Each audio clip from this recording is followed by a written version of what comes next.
comunicação. A melodia que embala meu coração, a razão do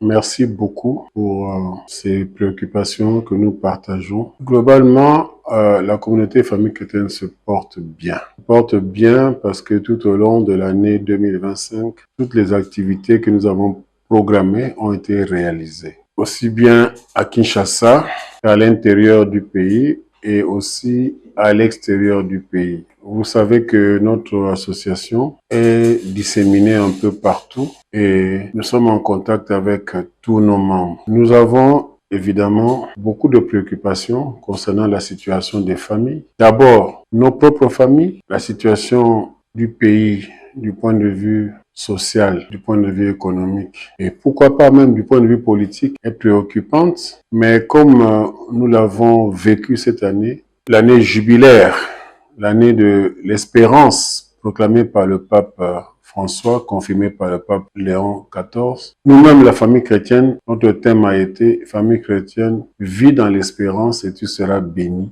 Nous avons vécu et nous vivons toutes ces situations-là dans l'espérance en nous disant que le bien aura toujours le dernier mot et que notre Dieu reste le maître de l'impossible. C'est dans ce même cadre que nous sommes très préoccupés par la situation de nos frères et sœurs à Goma, à Bukavu, à Uvira et aux environs.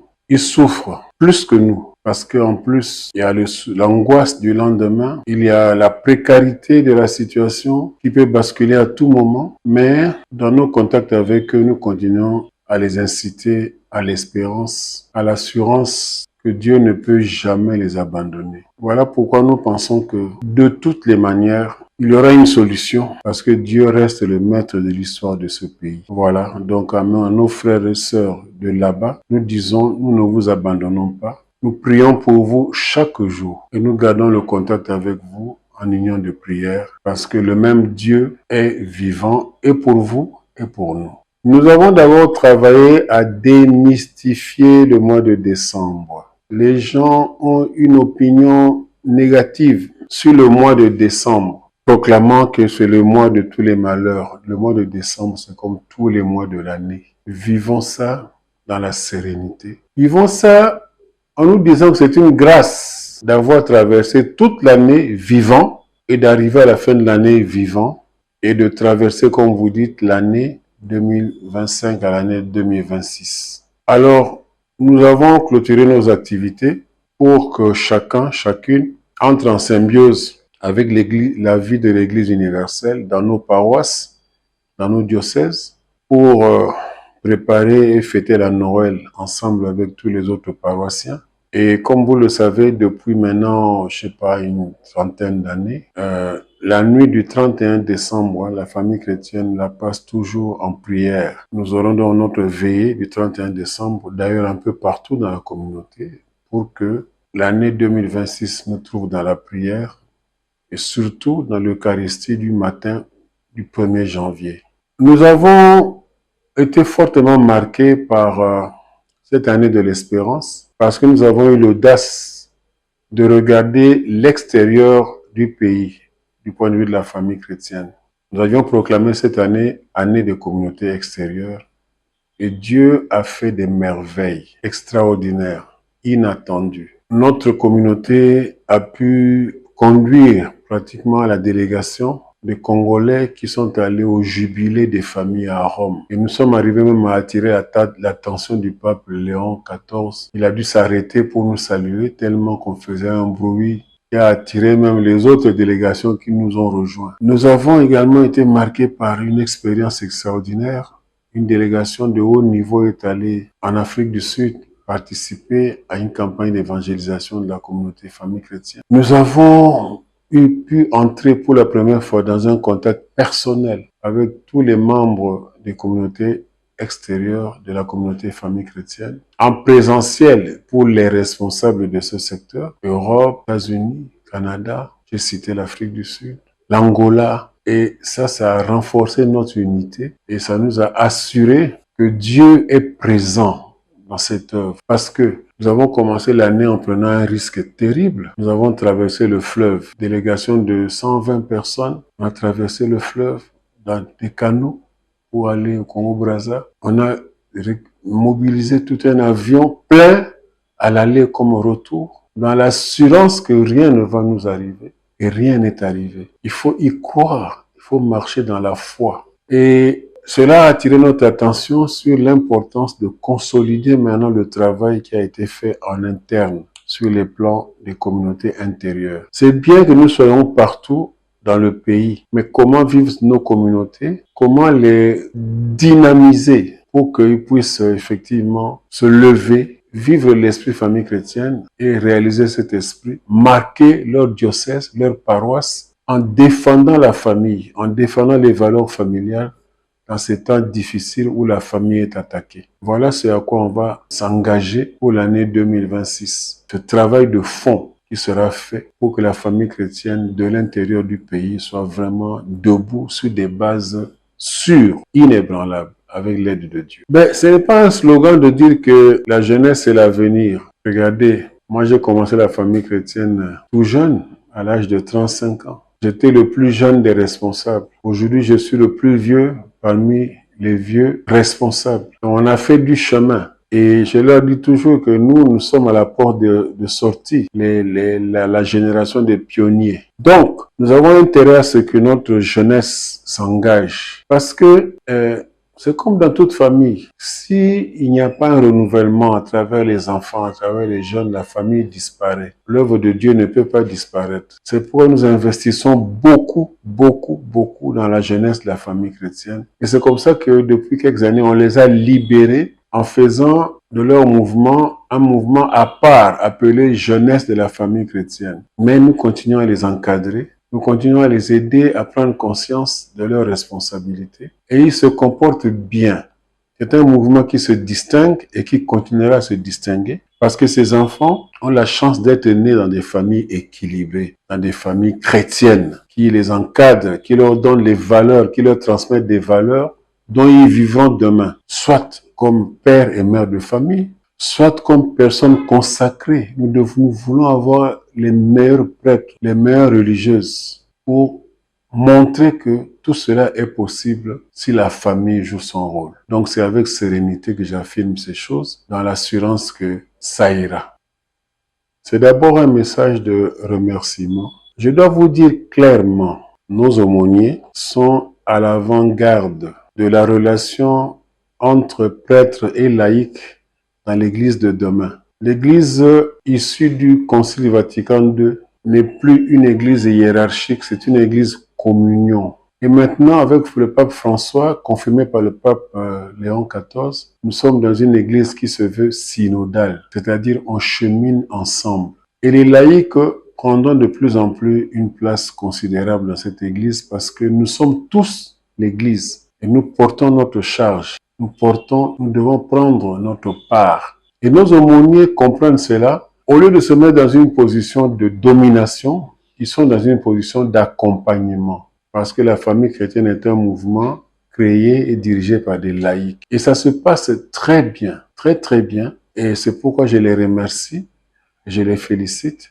Je remercie aussi les aumôniers qui chaque année prennent leur temps au mois d'août pour venir recevoir une formation spécialisée pour jouer ce rôle-là, et ça se passe très bien aussi. Donc voilà un peu comment je vois les choses. Et aux uns et aux autres, à tous les membres, je ne peux que souhaiter une très bonne fin d'année 2025 et une sainte et heureuse année 2026. Beaucoup de bonheur de la part de notre Dieu. 9e jour na biso ya nyangele tosilisi okolia elekei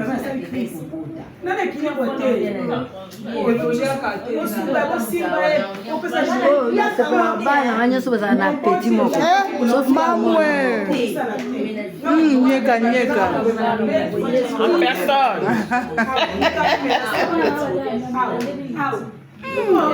Ota kokonda swazi wana azopema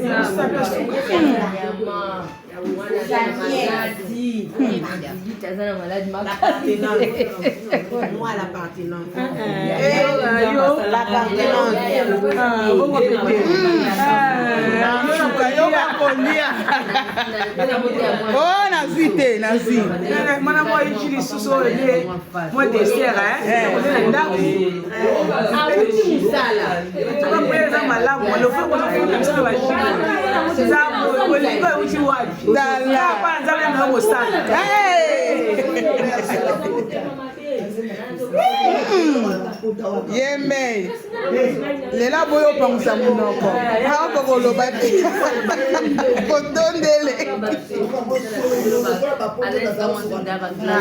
yo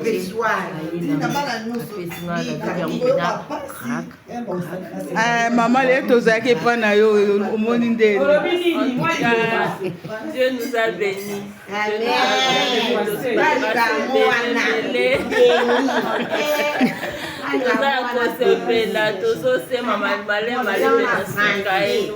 Nous voyons déjà le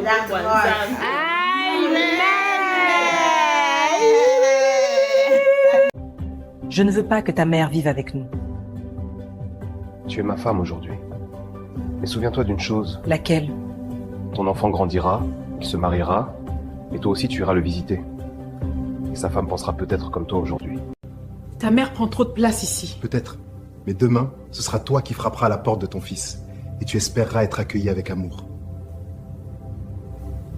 Pardon, chérie. Je n'avais pas vu les choses ainsi. Je veux notre intimité. Pas ta mère à la maison. L'amour, ce n'est pas choisir entre deux femmes. C'est comprendre que chacune a sa place. Aujourd'hui, tu es mon épouse. Demain, tu seras aussi une belle-mère. Tu as raison. Je ne suis pas prête à vivre avec ta mère. Je comprends ton ressenti. Mais n'oublie pas, ce que nous faisons aujourd'hui, nos enfants le referont demain. Je suis désolée, chérie. Merci de m'avoir parlé avec douceur.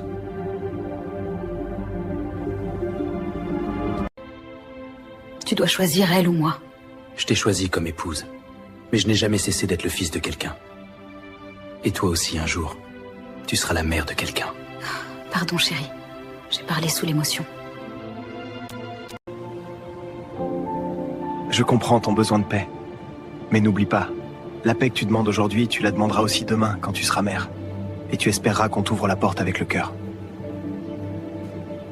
Excuse-moi, chérie.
sentimento puro sem explicação.